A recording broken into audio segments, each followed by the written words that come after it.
All right, so now that we've got our stealth bombers built here, next thing we're going to do is start the tuning process, more specifically paper tuning. All right, so a couple things to note before we actually start shooting.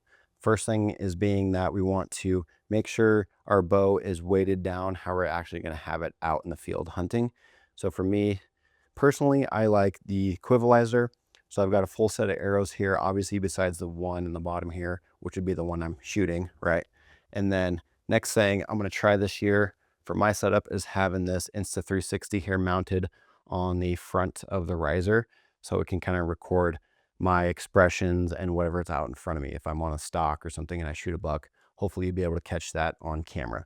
So I've got everything weighted down. I'm going to take this tripod off, but you want to make sure that you're shooting with the weight you're going to be shooting with in the field, because weight on your bow does affect your tune. Then what you're going to want to do is take some kind of foot powder and spray it on your rest. This just ensures that we're not getting any kind of clearance or contact issues with our vanes slapping off our rest and kind of like chasing our tails through this tuning process. All right, so that is what your powdered rest should look like. It should be nice and covered with that powder, so that if you do have any kind of vane clearance issues coming through here, it'll leave little drag marks on there, and you'll be able to see that and adjust your rest accordingly. So for my setup, I'm starting with the paper approximately 12 feet in front of me. That distance comes straight from the 2026 Aero Ballistics study. What they found during their testing is that arrow yaw generally reaches its most visible point somewhere between 10 and 15 feet from the bow. That makes this a good distance for exposing launch problems before the vanes have enough time to start correcting them. The cool dramatic lighting in my messy garage, that's just a bonus for you guys. Oh. Okay, and then here is our paper. I've got my 1 through 6 arrows up top, 7 through 12, B being the bear shaft. So what we're going to do first is shoot our first 6 arrows, and each of these boxes, I've got 4 boxes here, but in each of these boxes, we're going to do a vane rotation, shoot the arrow again in the next box, vane rotation, and so on and so forth. This 4th box right here is going to be when we screw on a broadhead and just kind of confirm that the broadheads are flying out of the bow like the field points. But that's what we're going to do first, and then we're going to find pretty much like a common pattern between all of the arrows, and then see which vane set that those ones are all kind of falling within, and set those arrows there before we start doing any kind of adjustments. So it'll make a little more sense when we actually start shooting, but this is what the paper looks like. Hopefully at this point you have a nice repeatable shot process. That'll make this paper tuning a lot easier and a lot faster. Because if you don't have a repeatable shot process, a repeatable pressure on the bow, etc., it's going to result in getting wild variations in your paper tear. Just shooting one arrow multiple times, you'll have different paper tears. That means something within your shot process isn't consistent. All right, so let's go ahead and start with my number 1 arrow here. And right now, just looking at my rest, everything looks good. There's no contact.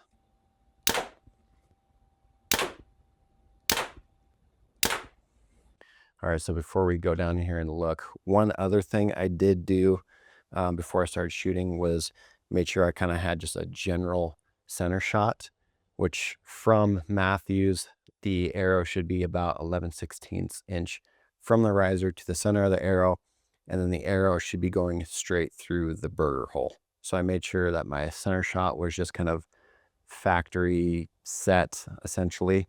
And then here is the group I'm getting so far, and it's looking pretty dang good.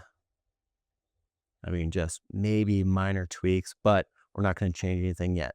We're going to shoot the rest of our arrows on each of these grids here, and then we're going to go through and check out all of them.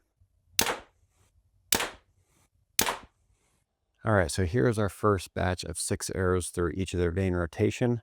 Now we want to look at this and try to find the most common holes that we can find. So with our first 6 through each of the rotations, all of these right here, all these holes are pretty much exactly the same. They're all just slightly left tear. So out of our first bunch, that's awesome.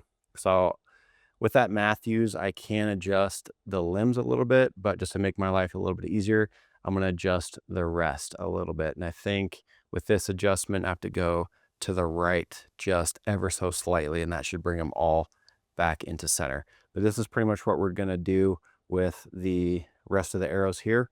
So I'll go ahead and do that. Hopefully I'm getting the same kind of pattern throughout like I got here with just a slight left tear.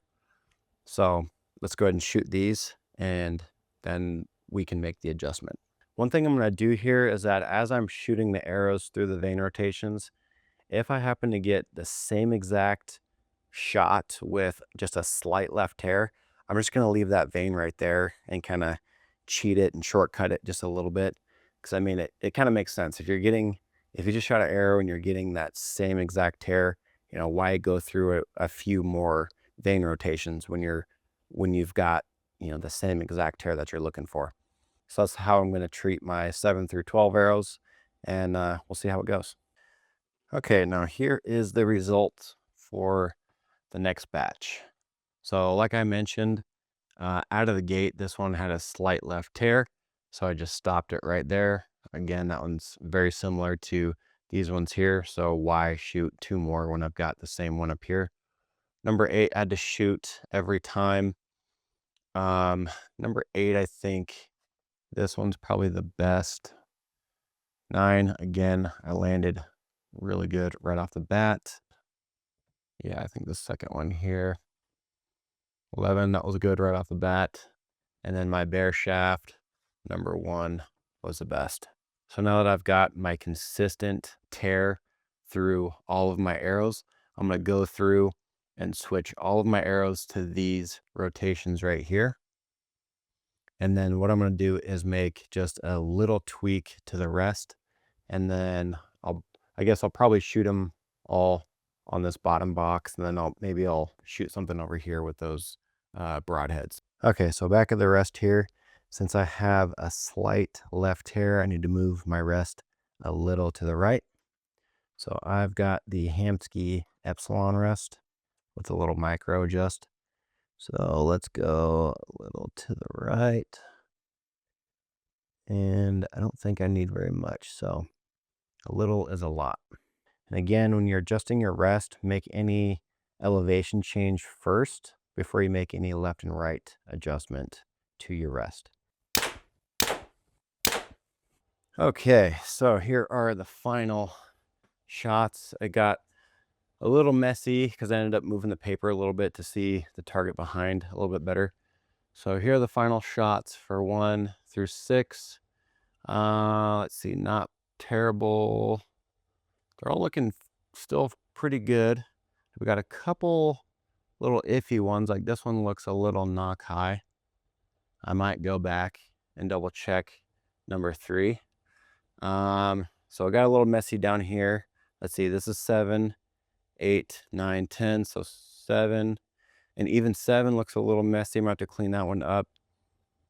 9's a little messy. I might have to clean that one up. 8 looks good. 10 looks good. And then 11 and bear shaft, both of those look good. So I might go through and clean up a few of these little messy ones. Maybe do another rotation. Maybe it was just inconsistency in my grip. Again, that matters a lot. So I'm going to go through and double check just those couple. But that's pretty much going to be the basics of the paper tune. Just for fun, I will shoot. I mean, you should be shooting your broadheads anyways, but I'm going to shoot a couple of the broadheads over on this side, see how they group with my good arrows, and then we'll kind of just go from there. All right, so here's our paper with Grim Reaper 1 and 2, and then the Sevr 1 and 2. Honestly, they all look really good. This paper kind of sucks. It gives me a lot of like random little tears through here, so it honestly looks worse than it is. But these are actually pretty good holes to me, so I'm happy with that. All right, so that was it for the paper tune segment for the stealth bombers, but stick with me just a little bit longer. Let's hit the range and see how these perform in the field. All right, so now we're out here at the range. I'm going to get my sight-in marks using the Precision Cut app. I'm going to do the probably 40 and 80 yard two sight-in distances with a launch speed. So I got my chronograph out here as well. For right now, when I'm doing a new setup, I usually like to start at 10 yards just to make sure I'm on the bale, because I have started at 20 yards before and shot over the bale. So This is going to be me just kind of doing my macro adjustment on my housing to make sure I'm kind of set generally in the right spot before I move back to 40 and 80. So let's go ahead and shoot a 10-yarder here really quick just to see generally where we're at, and then we'll go ahead and move back. And then when I am sighting in, I do like using a horizontal line on my target. That just shows me kind of the elevation change a lot more in detail than just shooting at a spot. Okay, so fairly high. What I'm going to do, since I'm so high, I'm going to move my whole housing up just a little bit. I'm not going to touch my wheel because that's basically set at where I want my 20 to generally be. So for this first adjustment, I'm going to move the entire housing up just a little bit. All right, so now I'm at 20. Again, I'm just kind of doing a general, really rough sight in at 20 yards. I've got my little on-glass adapter here on the bino so you guys can see downrange kind of what I'm looking at. But let's fling one at 20. All right, so I think that is a good enough 20. That hit pretty much right on the line. It's a touch low, but now we can move back to 40, get our chronograph set up, and start shooting and getting our marks. All right, so now we're at 40. I adjusted my sight a little bit. Hopefully I'm at least on the bale and not over or under because there's a lot of rocks all around it. But usually I shoot as I walk back, but today I'm just trying to expedite this process here. Kind of got a lot set up, but got the Rangecraft chronograph by Athlon Optics. I like that a lot. I'm just trying to get my average launch speed here. And then I've got my digiscoping set up so you guys can see downrange, hopefully. And let's start shooting some 40s. All right, hopefully this is on the target.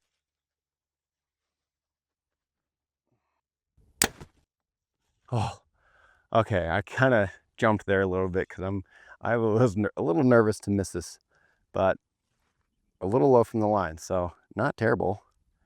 What I'm noticing though with these arrows, they are freaking quiet. Oh man, they're super quiet. So let's go ahead and shoot another one.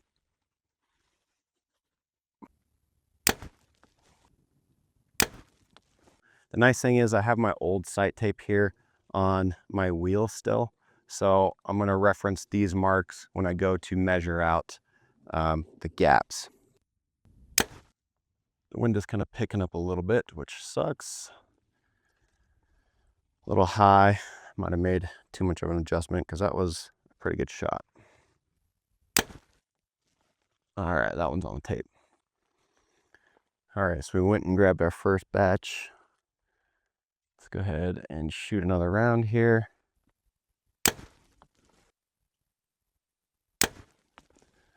As I go, I'll kind of slowly adjust my left and right.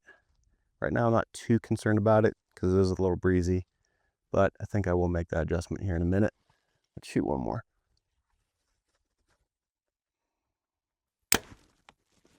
Let's adjust my windage a little bit, and I'll shoot a couple more because that 40 seems to be looking pretty good so far. And average right now is still sitting around 293.4. All right, I think that's a good 40 there. So now I'm going to slowly work my way back to 80 just to make sure I'm on target. I'm not just going to jump straight to 80 and try to guess where it's at. But right now my 40's pretty dialed. I got majority of the arrows on the line. So I'm going to swap out targets, get a little bit bigger of an orange line on it, and I'll see you at 80. Well, bad news. I missed one on the walk back, and it's a goner. It's all cracked to shit. Oh, that's what happens when you rush it. Okay, now I think I've got a somewhat close 80 with one arrow casualty on the way out. That's what happens when you rush it. You shoot over into the rocks. So, but I think we're close, so let's go ahead and get this 80 dialed.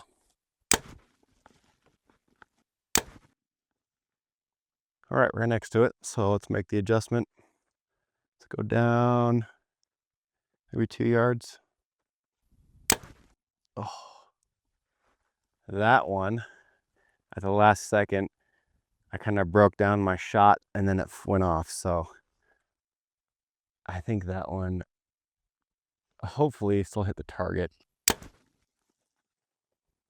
Right, bottom of the tape.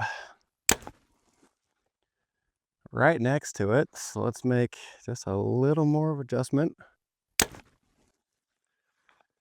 All right, that was exactly where it was when it broke. Now let's go ahead and go down range. Check it out. Okay, well here's my 80. This was the one that I relaxed a little bit too much on. That kind of jumped me a little bit. So let's get this one out of here. This one doesn't, I don't know what happened to that one. This was the first group. And then the next couple, and these were my last two right here. So pretty dead on with the tape. So I'm happy with that. I'll probably go back and shoot maybe 3-4 more arrows just to confirm that that's a good mark. And then I'll meet you back at the truck and we'll get a tape printed out.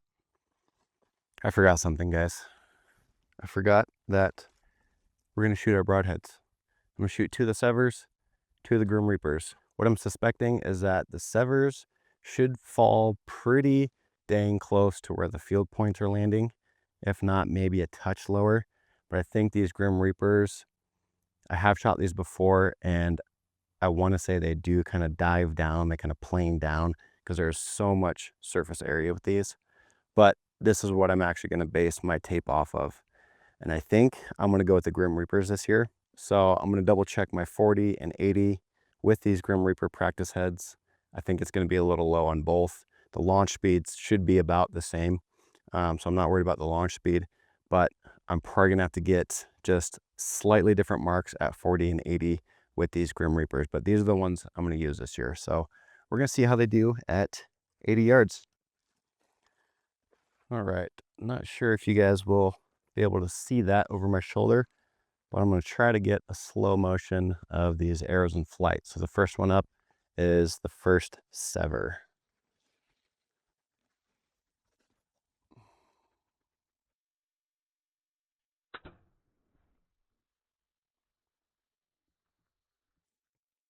Right on the freaking tape.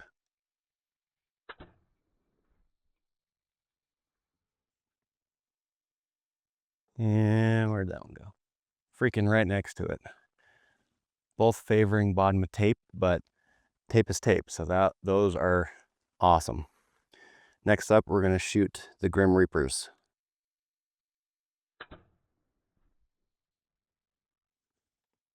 Oh, that one's a touch high, top of the tape.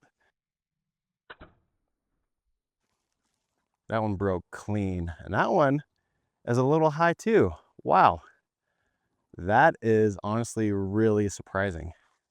Let's go down range and check them out. Okay, this is actually really crazy. The Sevrs, no surprise, grouped perfect with the field points. Maybe just a touch low, but the Grim Reapers shot high.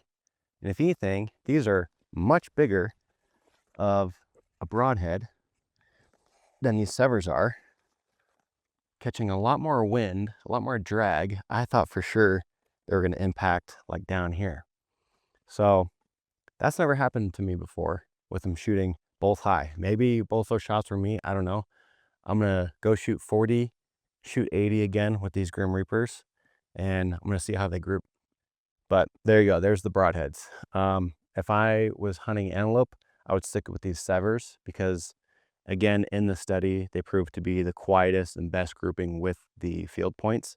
So this combo with the Fletch 360 vane and the Sevr broadheads, that's probably going to be one of the quietest setups you can possibly get out of a hunting arrow. The Grim Reapers, they didn't test these ones specifically in the test, but they did have, I think, the fatal steel one.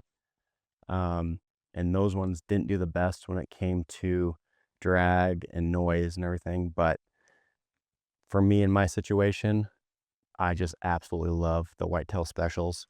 They are just absolutely devastating. And again, you know, I shot my deer last year with these Sevrs and they were incredible. I watched them drop. So no complaints with the Sevrs. I think I'll eventually get the Magnetos. Those are pretty sweet. But I'm gonna go shoot these Grim Reapers one more time just to kind of generally see how they group. You don't have to come along with me on that process, but next up, we'll go into the truck and get a tape. All right, so we are actually back in the sweatbox garage because I noticed my camera batteries are dying. So decided to finish out the video here in the garage.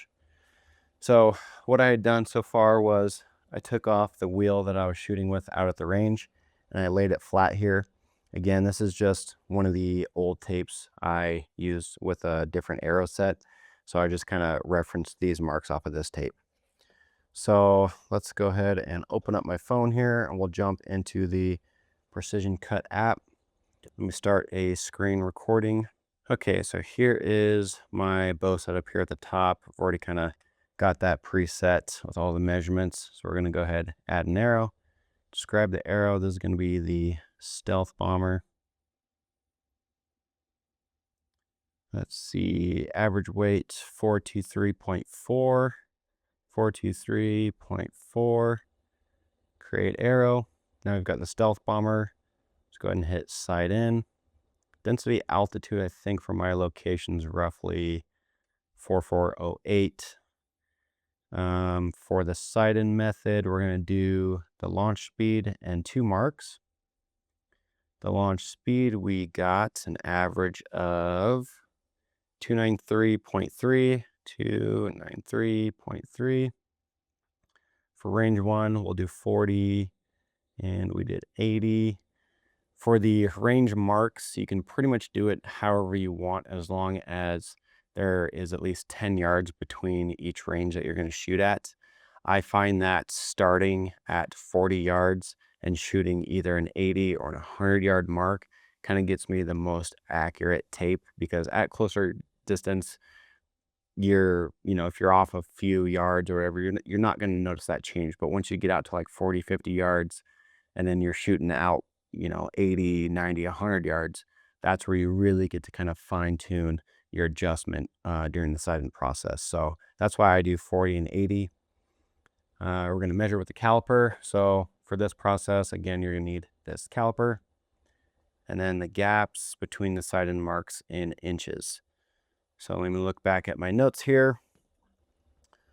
For 40 yards, at the bottom here, when I was shooting the Grim Reapers, again, you want to do this with your broadheads. Ideally, you have practice points for those, or you can shoot those. 40 yards, I was getting 36 on this tape, and then 80, I was getting 77. So 36, 77, 36, 77 right there. I've got 1.89. Jump back into the app. 1.89. Create sight-in. All right, so there are Stealth Bombers. Now let's go to sight tapes. This you can kind of adjust what you want. I'm going to do starting distance of 20 yards, ending distance of 110. And then I'm just going to keep this tape kind of basically how it is. I don't really adjust any of this stuff. We're going to go past the PDF setup, and then right now, recommended from Tristan from Precision Cut Archery was this Epsilon LWC 610, and I find that this thing does print really good tapes. So I've got that connected already. Let's go ahead and print tape. This makes it a lot easier than trying to print off your standard piece of paper, cut, tape, do all that crazy stuff.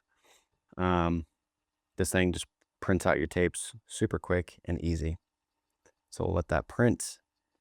And then down here below the printing, for the scale check, we want to make sure that 20 and 110 is 4.30 inches. So let's grab this. Let's try to lay this out best we can. I could probably bump this just a touch. Again, this caliper is not the best, but this is pretty damn close to what the expected distance is. So I know this is a good tape. Now what I want to do is trim this tape up just a little bit so that it fits on my HHA wheel here. All right, so now that I've got this cut on both sides, got a nice skinny narrow tape there. Probably can't see it that well in the camera. I'll go ahead and stick it on my wheel to make sure that the wheel is in the right direction and I'm not sticking it, in the wrong direction. One other thing I like to do, the tackiness on the included material with this isn't the best. So usually what I do is I'll put this over the wheel and I'll take some clear packing tape and kind of just put it over the ends, or sometimes for actually hunting season, I might tape the entire thing just for added protection out in the field. But we'll go ahead and stick this on here the best that we can. Try to make sure that it's nice and straight. And there is the wheel. Probably can't see it that well, but oh well. So when I took the wheel off of the bow here, I made sure that it was locked down on my last mark, which was 40 yards. So I'm going to set this wheel to 40 and put it right on the pin. We've got our tape on our bow that matches the impact that our broadhead was giving us. So that is just the down and dirty of kind of my paper tuning process, and then me getting my marks out at the range. Hopefully you guys followed along this far. If you have, thank you very much for watching this video. Again, big thank you to the guys that did the 2026 Air Ballistic Study, Tristan Litke from Precision Cut Archery, James Yates from Western Hunter magazine. Hopefully I got that right this time. If you haven't watched the build process of these stealth bombers, definitely make sure to go and watch that. Again, I kind of based that build around that 2026 study that they did. And I definitely noticed it out at the range today. Shooting at range, those arrows were freaking quiet. Those are the quietest arrows that I've ever shot. So those veins are awesome. And I'm definitely looking forward to putting one of those arrows through a nice, decent buck this year. So that's enough of my rambling. Thank you guys again for checking out this video, and I'll see you guys in the next one, and good luck this year.